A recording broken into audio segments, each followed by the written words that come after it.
যেহেতু নাই, সব চলে গেছে, বিজয় হারিয়ে গেছে। সেই বিজয়কে কিরকম পুনরুদ্ধার করা যায়?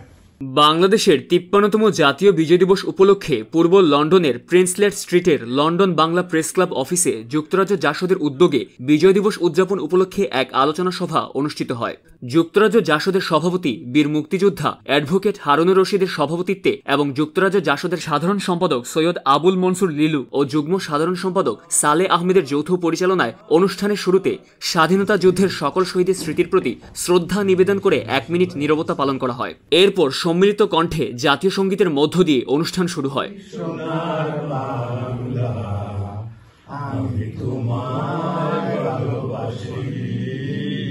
সভার শুরুতে যুক্তরাজ্য জাসদের সভাপতি হারুনুর রশিদ স্বাগতিক বক্তব্য পেশ করেন। তিনি তার বক্তব্যে স্বাধীনতা যুদ্ধের সকল শহীদদের স্মৃতির প্রতি গভীর শ্রদ্ধা জানান এবং বিজয় দিবসের আলোকে বাংলাদেশের বর্তমান রাজনৈতিক প্রেক্ষাপটের উপর বিশদ আলোচনা করেন। আমি যদিও আপনাদেরকে বিজয় দিবসের শুভেচ্ছা জানাচ্ছি।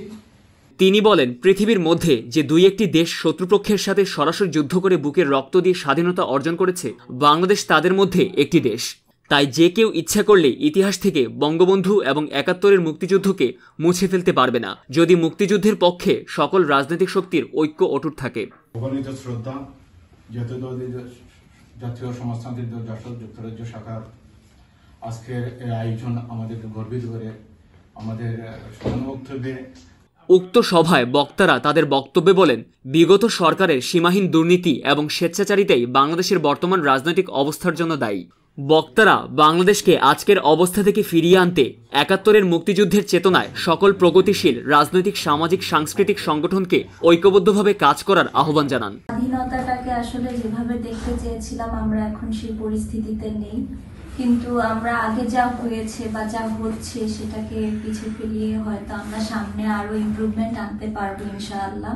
আমি এটাই বলবো যে যদিও সন্ধ্যা নামেছে মন্থ মন্তরে, সব সঙ্গীত গেছে ইঙ্গিতে থামিয়া, কিন্তু আমি জানি আমার